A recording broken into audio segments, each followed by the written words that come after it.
علی آلک و اصحابک یا نور من نور اللہ۔ میں نے آپ حضرات کے سامنے ایک آیت تلاوت کرنے کا شرف حاصل کیا ہے۔ اللہ تبارک و تعالی قرآن مجید میں ارشاد فرماتا ہے کل نفس ذائقۃ الموت، کہ بے شک ہر جاندار کو موت کا مزہ چکھنا ہے۔ ثم الینا ترجعون، پھر ہماری طرف تمہیں پلٹنا ہے۔ پیارے اسلامی بھائیوں، موت ایک ایسی حقیقت ہے جس کا کوئی انکار نہیں کر سکتا، چاہے انسان کسی بھی مذہب کا ہو، وہ سکھ ہو، عیسائی ہو، مسلم ہو، یہودی ہو، نصرانی ہو، لیکن موت ایک ایسی حقیقت ہے جس کا کوئی بھی انکار نہیں کر سکتا۔ کیوں؟ اس لیے کہ میرے رب کا وعدہ ہے اور میرا رب کا وعدہ کبھی جھوٹا نہیں ہو سکتا۔ خود میرا رب اللہ تبارک و تعالیٰ قرآن مجید میں ارشاد فرماتا ہے ان اللہ لا یخلف المیعاد، بے شک اللہ اپنے وعدے کی خلاف ورزی نہیں کرتا، اور میرے رب کا وعدہ ہے کہ ہر جاندار کو موت کا مزہ چکھنا ہے تو ہر جاندار کو موت کا مزہ چکھنا ہی ہوگا۔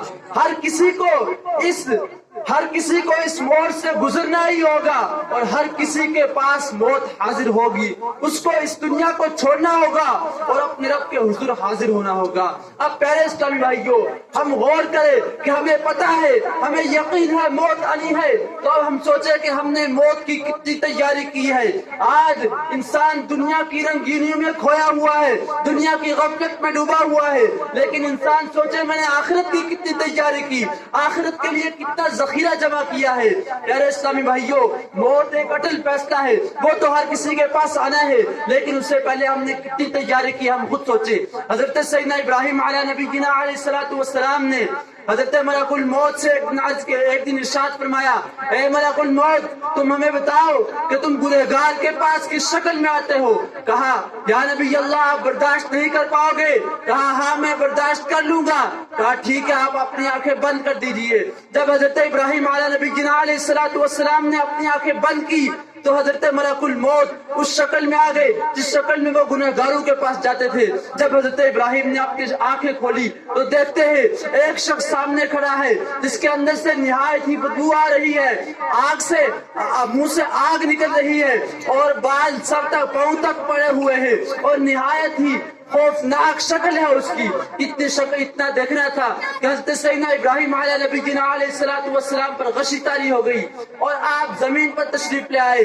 جب آپ کو ہوش آیا تو کہنے لگے کہ اے ملک الموت، گنہگاروں کی سزا آپ کی شکل دیکھ لینا ہی کافی ہے۔ گنہگاروں کے لیے اس سے بڑھ کر اور کیا سزا ہو سکتی ہے کہ وہ آپ کی شکل دیکھ لے؟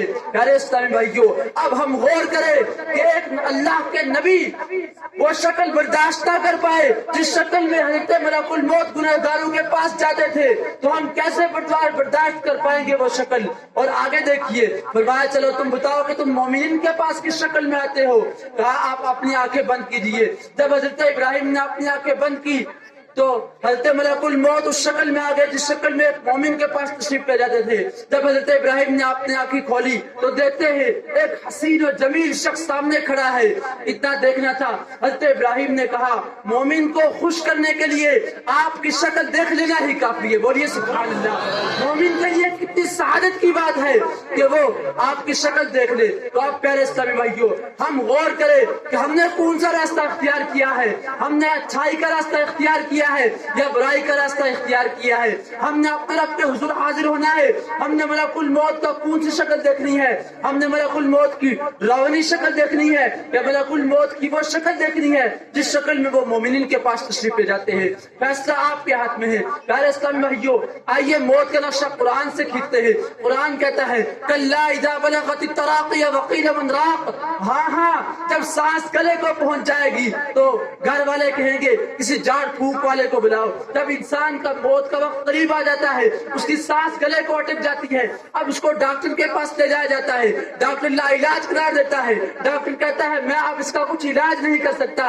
اب کہتے ہیں گھر والے کسی جھاڑ پھونک والے کو بلاؤ، ہو سکتا ہے وہ کچھ علاج کر دے، لیکن وہ بھی عاجز ہوتا ہے، وہ بھی کچھ نہیں کر سکتا، کیونکہ موت ایک اٹل فیصلہ ہے، وہ تو اب موت کے قریب ہوتا ہے۔ وَظَنَّ أَنَّهُ الْفِرَاقُ الفراق، لیکن جو مرنے والا ہوتا ہے اس کو اب پتہ ہوتا ہے مجھے اپنے رب کے حضور حاضر ہونا ہے، اب میرا مرنے کا وقت قریب آ چکا ہے۔ وظن انه الفراق والتفت الساق بالساق، اور پنڈلی پر پنڈلی چڑھ جاتی ہے۔ جب انسان کی موت کا وقت قریب آتا ہے نا، جب انسان کی موت ہوتی ہے تو پنڈلی پر پنڈلی چڑھ جاتی ہے، پھر اس کی پنڈلی کو اٹھایا جاتا ہے، اس کے انگوٹھوں کو باندھ دیا جاتا ہے، اس کے منہ کو بند کر دیا جاتا ہے، ناک پہ روئی ٹھوس دی جاتی ہے، اب جو ہے اس کو تختے پر لٹا دیا جاتا ہے۔ غسال اس کو غسل دینے کے لیے آتے ہیں، اس کے گھر والے اس کو غسل نہیں دیتے، وہ اس کے لیے وہ انسان جو اپنے گھر والوں کے لیے خرچے کرتا تھا، اپنے گھر والوں کے لیے بڑے بڑے بنگلے اور مکانات بنایا کرتا تھا، اب وہی اس کے بیٹے اس کو غسل دینے کے لیے تیار نہیں ہے، کہتے نہیں ہمیں ڈر لگتا ہے،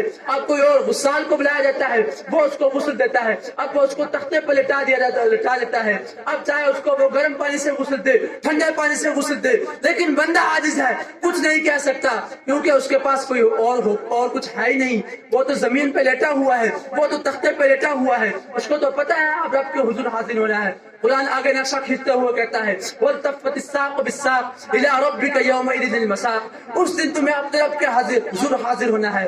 وَلَا صَدَّقَ وَلَا صَلَّىٰ، تو انہوں نے سچ نہ مانا اور نہ ہی تصدیق کی اور نہ ہی نماز پڑھی۔ جب کافروں کو مومنین نے دعوت دی کہ موت کا وقت قریب آ چکا ہے، جب مومنین نے کافروں کو دعوت دی کہ تمہیں اپنے رب کے حضور حاضر ہونا ہے، تمہیں موت آئے گی، تو کافروں نے نہیں مانا، اس وقت جھٹلا دیا، لیکن جب اب موت کا وقت قریب آیا اب تو وہ تسلیم کر رہے ہیں، لیکن اب تسلیم کرنے سے کیا فائدہ؟ قرآن کہتا ہے فلا صدق ولا صلی ولکن کذب وتولى، لیکن انہوں نے جھٹلایا اور منہ پھیر لیا۔ ثم ذهب الى اهله يتمطى، پھر وہ لوٹ گیا اپنے گھر کی طرف منہ پھیرتے ہوئے۔ اولا لك فاولا ثم اولا لك فاولا، ہلاکت ہو تیرے لیے انسان، بربادی ہو تیرے لیے انسان۔ الم يكن نطفة من مني يمنى، قرآن کہتا ہے ایک نطفہ تھا نا، اے انسان تجھے وہ نطفے سے پیدا کیا، آج انسان زمین میں بڑا لاتے ہوئے چلتا ہے، بڑا آکڑ کر چلتا ہے، آج ہم انسان بڑا سرپنچ بنا ہوا ہے زمین پہ، آج انسان کو کوئی عہدہ مل جاتا ہے، اگر سرپنچ بن جاتا ہے یا کسی مدرسے کا ناظم بن جاتا ہے یا جو ہے DC بن جاتا ہے، مدرس بن جاتا ہے، زمین پر اکڑا کر چلتا ہے، کوئی عالم بن جاتا ہے، زمین پر اکڑا کر چلتا ہے، لیکن قرآن کہتا ہے انسان تجھے ایک نطفے سے پیدا کیا ہے، تجھے ایک ناپاک نطفے سے پیدا کیا ہے، تو اپنے اوقات کو بھول گیا۔ الم يكن نطفة من مني يمنى ثم كان علقة فخلق فسوى، پھر اس نطفے سے لوٹنا بنا گیا، پھر اس کو برابر کیا گیا، فخلق فسوى فجعل منه الزوجين الذكر والانثى، پھر اس سے مرد و عورت کے جوڑے بنائے گئے۔ أليس ذلك بقادر على أن يحيي الموتى، اب انسان کہتا ہے کہ وہ مر جائے گا تو اس کو رب کیسے زندہ کرے گا؟ رب فرماتا ہے انسان جب تجھے ایک نطفے سے میں تجھے پیدا کر دیا تو کیا تجھے میں مرنے کے بعد پیدا نہیں کر سکتا؟